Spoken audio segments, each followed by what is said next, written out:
on John 10:4-5. And it says here, basahin po natin. Alam ko po nakikita nyo rin po sa inyong mga screen.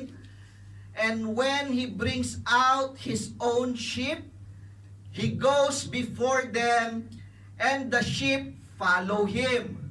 For they know his voice, yet they will by no means follow a stranger, but will flee from him, for they do not know the voice of the strangers. Amen? Pagpalain po ng Diyos ang kanyang salita.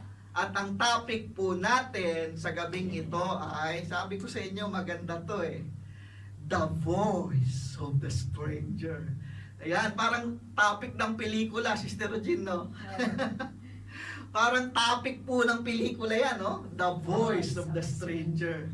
Amen po? So, pag-aralan po natin, tulad nung binasa nating text kanina. Ayan. Knowing the voice of the Lord is very important. Sometimes we hear voices from the back of our head or voices coming from our heart. Kaya po maraming boses. Minsan nag-iisip ka or minsan napunta ka sa isang lugar o sa isang situation. Hindi mo naman inisip pero hindi mo alam kung bakit pumasok sa isip mo. Mostly masama. Mostly na nangyayari dyan yung masama yung pumapasok sa isip mo na hindi mo inisip Amen? So, maraming boses po yan. Yan po ang pag-aaralan po natin. Our conscience, our situation, and our feeling is sometimes used by God for us to hear Him. So, ginagamit po ng ni Lord ang konsyensya po natin, ang situation po natin, ang pakiramdam po natin, para minsan kausapin po tayo ng Panginoon. Totoo po ba? Amen? Dati, hindi ka makalingon kay Lord. Pero kapag idinaan ka sa isang sitwasyon na wala ka nang magagawa, isa lang ang ibig sabihin ni Lord. Tinatawag ka niya. Isa lang ang gustong marinig sa'yo ni Lord, yung lumapit ka sa Kanya. Amen? Kasi tendency, ang tao, kapag nasa taas, ang hirap tumingala. Pero kapag nasa baba ka na, doon mo na lang maiisip na may Diyos pala. May langit pala. Amen? Totoo po yan, nangyayari po yan sa maraming tao. What are the voices we hear? Ayan, pag-aralan naman natin kung ano-ano yung mga boses po na naririnig po natin. Yung mga boses na hindi mo lang basta naririnig sa tenga. Yung sinabi ko po kanina, boses na pwede mong marinig na hindi mo naman inisip, pero bakit mo naisip? Amen po? Bakit parang may boses kang naramdaman sa puso mo na parang tinatawag ka? O bakit, ano tong sitwasyon na kinalalagyan mo na parang may mensahe ang Panginoon sa'yo? Amen po? Pag-aralan po natin yan. God's voice, number 1. Explain ko lang po. Familiar na po tayo rito. The Lord sometimes uses our hard situation to soften our hearts and unplug our ears so we can hear Him. Yun po yung sinasabi ko po kanina, na dinadaan po tayo ng Diyos sa mga sitwasyon para po tumawag tayo sa Kanya. Dinadaan po tayo ng Diyos sa mga bagay na hindi po natin naiintindihan tulad ng coronavirus. Amen? Para po muli tayong tumingala. Amen po? Sana po ma-recognize natin kung ano yung boses na tumatawag po sa atin. Number 2, the devil's voice. The devil is like a roaring lion seeking whom it may devour. He is always waiting for opportunity.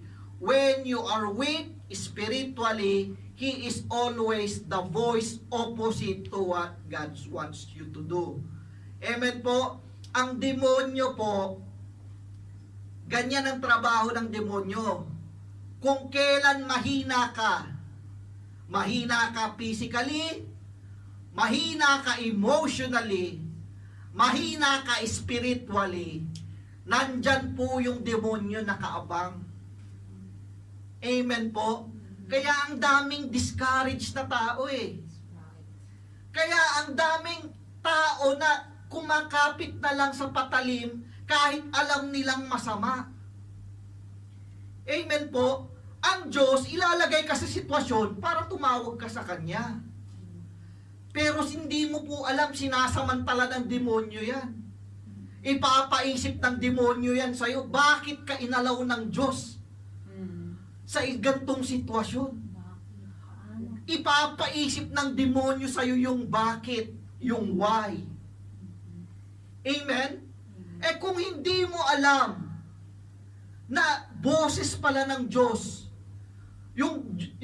ang Diyos natin gusto ka lang naman tawagin, gusto ka lang naman ibalik kung saan ka dapat naroroon, kung di nasa kamay tayo dapat ng Diyos, hindi, yung demonyo babalik ta rin niya yan. Amen? Yan, ganyan po ang demonyo, kaya mag-ingat po tayo. Lalo na sa thoughts po natin.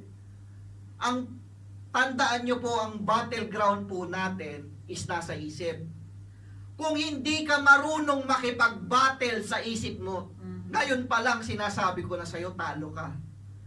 Talo ka na pagdating kapag ang demonyo nagpaisip sa'yo at hindi mo alam i-recognize na boses pala ng stranger yan. Boses pala ng demonyo yan, hindi mo alam i-recognize. Ngayon pa lang, sinasabi ko po sa inyo, talo po kayo. Kaya po kanina, ginagambala tayo ng demonyo. Ginagambala yung technical po natin. Kasi po maganda yung pinag-aaralan po natin. Ayaw niya pong malaman nyo yung mga propaganda niya. Ayaw niya pong malaman nyo kung paano siya kumilos para makilala mo kung sino yung stranger. Amen? Number 3, the self-desire voice. Ito po yung boses po natin, your voice. It is the voice of your self-desire. The stronger the desire, the louder the voice you hear. Totoo po ba? Kapag mas gusto mo yung isang bagay, kahit na anong sabi sa'yo ng kaibigan mo, ng kapatid mo, o ng parents mo, mas nangingibabaw yung gusto mo. May mga tao pong ganyan. Hindi, ito yung gusto ko. Yung ayaw mabali kung ano yung gusto niya, mahirap po yung ganon. Alam niyo po si Lord, ang gusto po ni Lord, yung ikaw nagpaplano ka. Pero si Lord susubukan ka niya eh. Babaliin ni Lord yung plano mo. Gusto kasi ni Lord, yung plano ni Lord ang masunod, hindi yung plano mo sa buhay mo. Amen? We have our own desires. Sa maraming bagay, hindi lang sa material na bagay. Sa relationship, kaya nga may pumapasok sa maling relasyon eh. Yung mga pumapasok sa maling relasyon, kahit na alam na nilang mali, mas louder kasi. The desire of their voice is louder than the will of God. Amen? So, that is what I'm saying is, the self-desire is louder when it comes to your decisions. Amen? Kapag mas maingay ka, pag mas malakas yung boses ng self-desire mo, mas nangingibabaw yan. Mas nangingibabaw yan sa will ni Lord. Which voice do you follow? Ngayon, now, ano yung sinusundan nating boses? On which of these voices do you follow? Amen? The voice of a stranger. Number 1 is voice of your family, friends, parents, or loved ones. Mostly, Mostly, I'm not pertaining it to all. But when it comes to the Word of God, and if your family contradicts to you when you are attending the church, if your friends tell you, do not go there, if your parents or your loved ones tell you, mostly you follow them. Sad to say, most of the Christians experience this one. Especially those who are new in faith. Pagbago ka sa pananampalataya, amen? Natatakot ka na i-persecute ka ng pamilya mo. Natatakot ka na may sasabihin sa'yo yung ibang tao. Then what do? You follow them. Ngayon po, hayaan nyo po ang salita ng Diyos ang magpaalala po sa atin. Now the Word of God says here in Matthew 10:37, "He who loves father or mother more than me is not worthy of me. And he who loves sons and daughter more than me is not worthy of me." Amen? I am not the one saying this one. This is the Word of God. So, which voice do we really follow? It's up to you who decides. God give you a free will.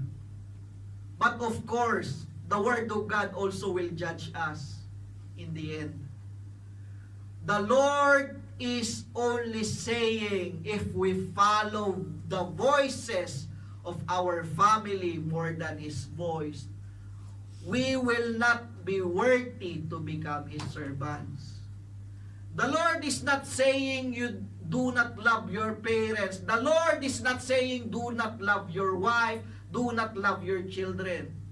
The Lord is just simply saying you should follow His voice first, then your family. You should love God first. Amen.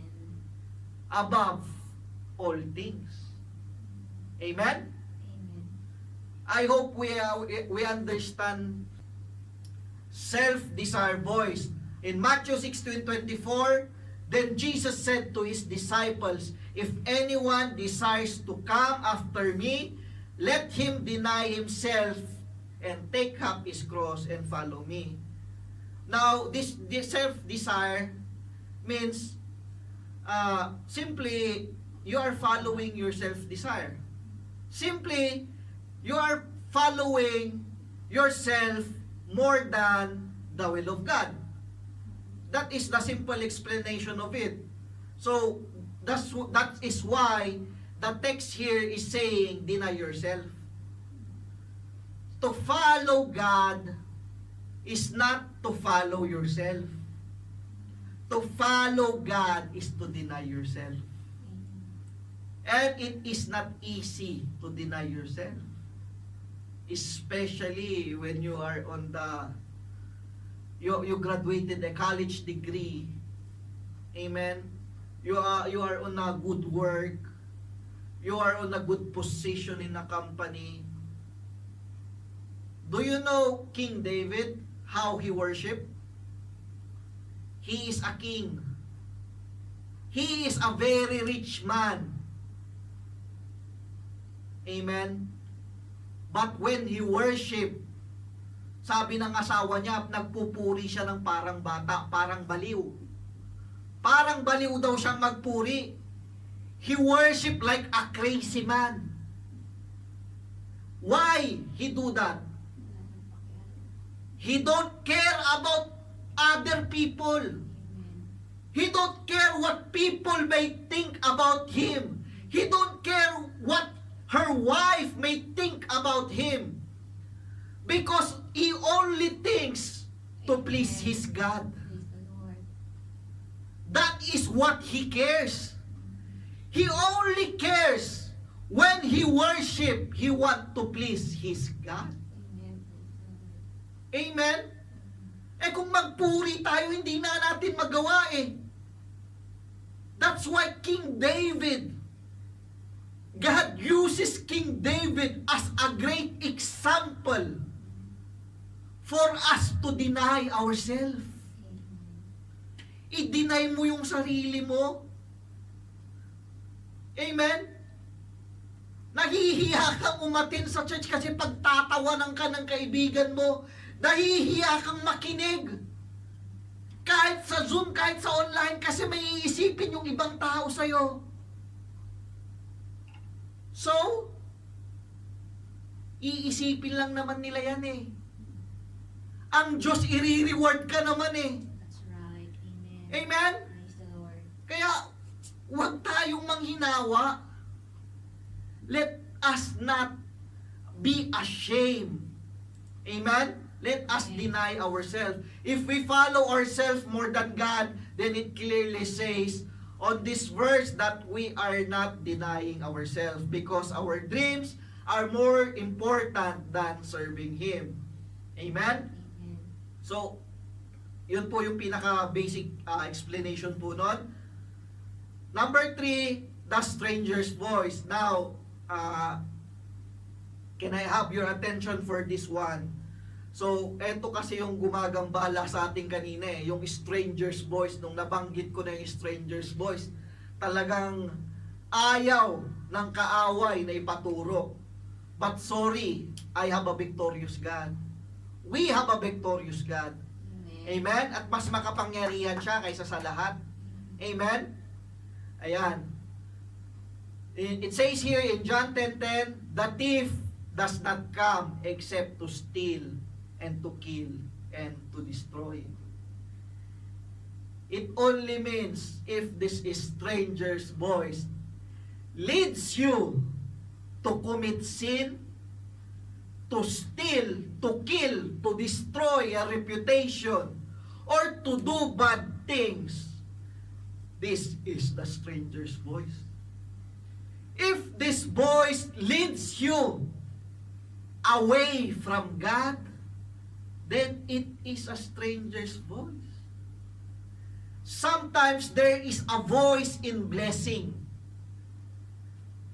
There is two types of voice in blessing. God's voice and the stranger's voice. If your blessing becomes your hindrance in attending the church or coming to God, then it is not from God. It is not the voice of God, but it is the voice of the stranger. Amen? When you wake up each morning, what is the first thought that comes into your mind? Is it for God or fornication, lust, revenge, problem, etc.? And what do you do about it? Yun lamang po sa tao in a man when he wakes up. Kung ano yung unang pumapasok sa isip mo, most assuredly, yun yung madalas mong sinusunod. Mostly, yun yung mas malakas sa'yo. Yun yung mas madalas mong marinig na boses. Amen? Yung boses, kung ano yung pagising mo naiisip, kung pagising mo naiisip mo agad, gaganti ako sa nagkasala sa akin. Ang boses na naririnig mo, yung boses ng revenge sa puso mo. Boses ng galit. Hindi kay Lord yun. Amen po? Kung pagising mo sa umaga, ang una mong naiisip is kalaswaan, then it is not the God's voice. Remember that there is a stranger's voice. And this voice is around us. Nakapaligid po yan kahit nasaan po tayo. Amen? That's why I am preaching this to you. To be cautious. Mag-ingat tayo. Kasi meron pong stranger's voice. Amen po? Number 4, it is God's voice. In Jeremiah 7:23, it says here, But this is what I commanded them, saying, Obey my voice, and I will be your God, and you shall be my people, and walk in all the ways that I have commanded you, that it may be well with you. Amen? Kita niyo po, the Lord says, obey my voice. O bakit ang tigas ng puso po natin? Bakit po mas iniisip natin yung iba pang boses kaysa sa boses ng Diyos? Bakit po mas nangingibabaw yung ibang boses kaysa sa boses ng Diyos? It should be the voice of God, who is louder than any other voice that we hear. Amen? If we always try to refuse the other voices and make importance to the Word of God, the God's voice, then we are His people who hears His voice and He hears us. Amen? In return, kapag alam mong makinig at sumunod sa boses ng Panginoon, in return, He will hear you. He will hear your prayer and supplication. He will hear your cries. Amen? And the Lord doesn't have a short hands. Amen? Para hindi ka niya maabot.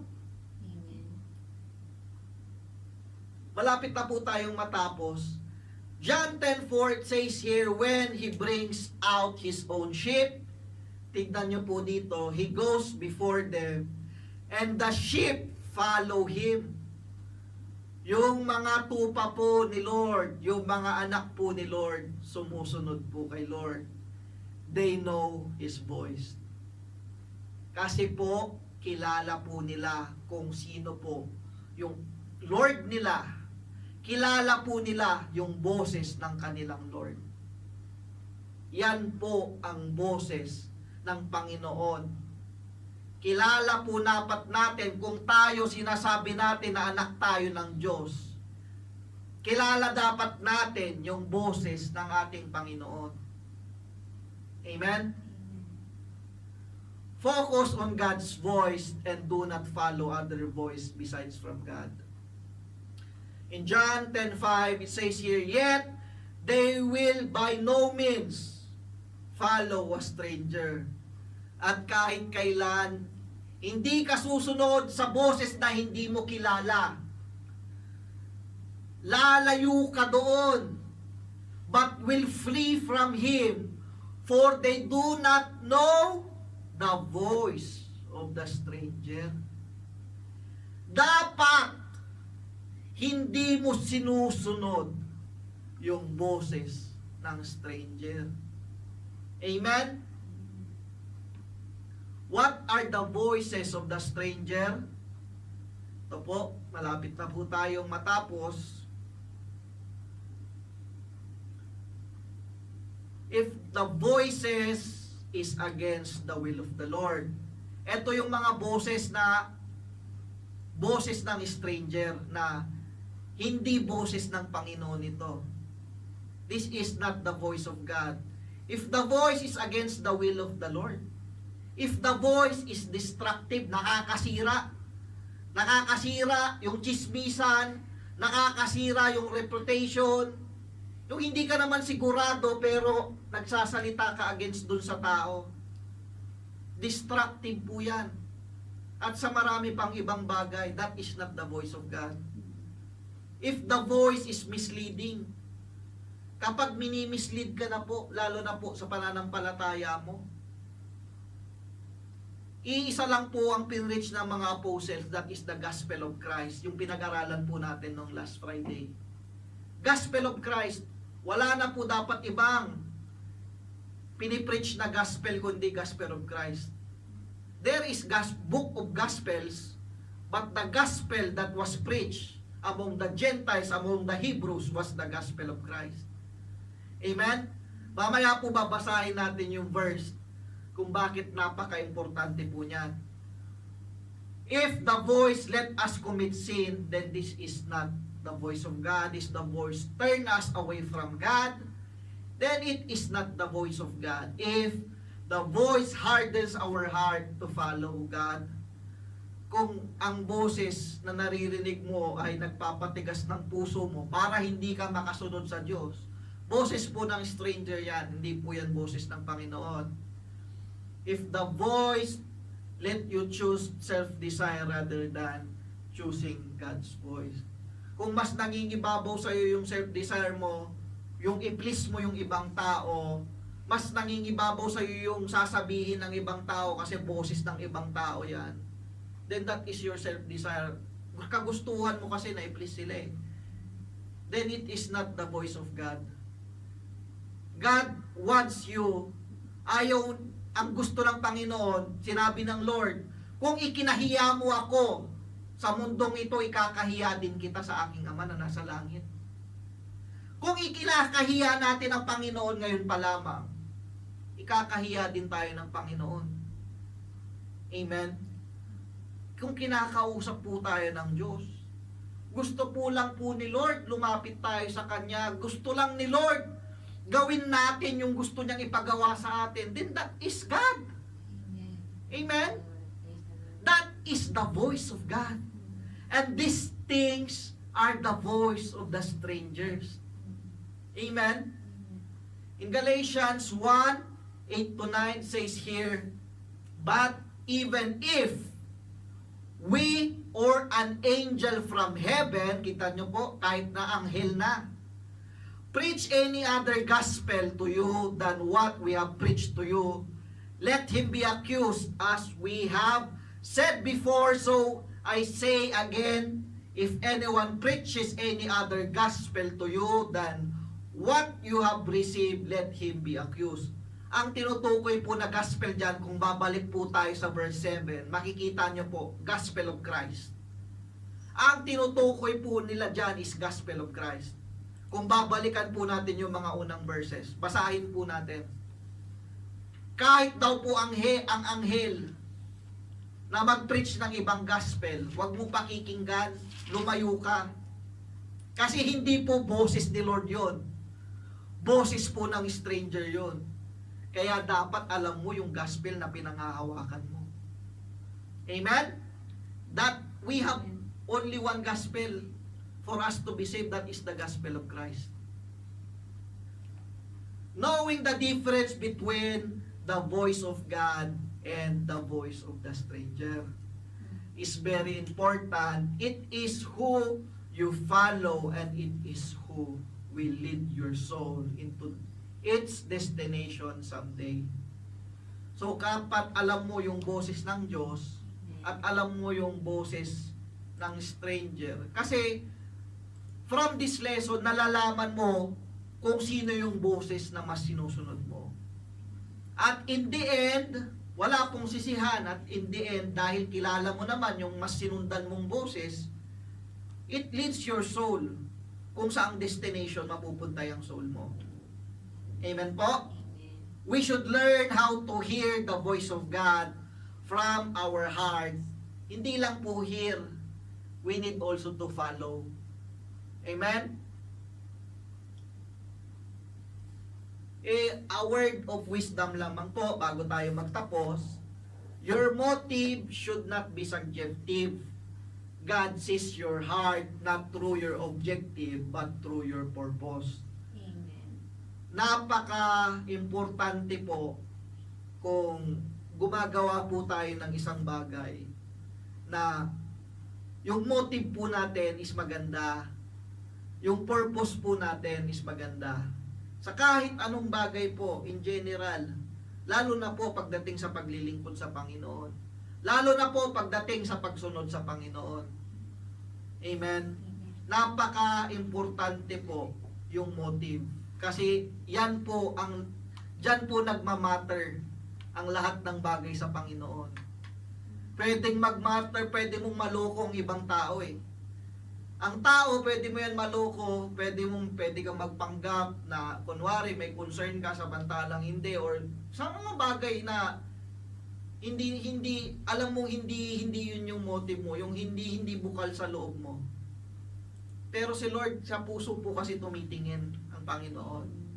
Kaya unang-unang nakikita ni Lord yung motive po natin.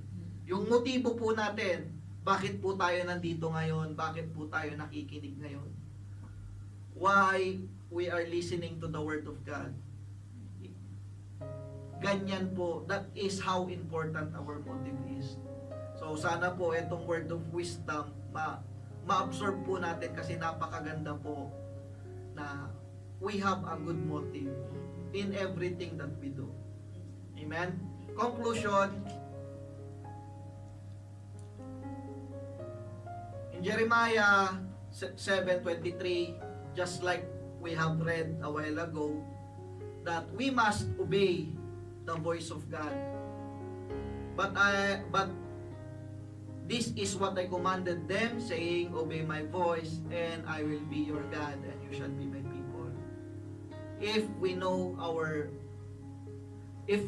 the voice of our Lord, and we follow it, then we are His people. Amen? But if we do not obey the voice of the Lord, then we are not His people. Yan, ganyan lamang po kasimple yung explanation dyan. We must recognize God's voice in our life, because in the end, the voice who we follow will lead our soul's destination. Know what are the stranger's voice, so that you can be aware and not follow it and free from them. Kung alam mong hindi sa Diyos, huwag mo nang sundan, huwag mo nang pakinggan, sabi nga po. Amen? Listen to God's call. He might be calling you right now. He might be calling us right now. Kung sino po yung tinatawag ng Diyos ngayon na nandyan po, maybe the Lord is calling you right now. We are just ignoring His voice because we still listen to others' voice. I hope we don't ignore God's voice today. I know we all listen to God's voice, so it is giving importance to His voice. Now, we have learned what is the voice of the stranger. But the very important on this topic is not the voice of the stranger. It is just the topic, but the very important voice in this lesson is the voice of God. Amen? Sana po natuto tayong makinig na nanggagaling sa ating puso. Alam natin kung yung boses, yung mga bagay na naglilid sa atin para magkasala, dapat alam na po natin na hindi po boses ng Panginoon yan. Yun lamang po. All glory belongs to God alone.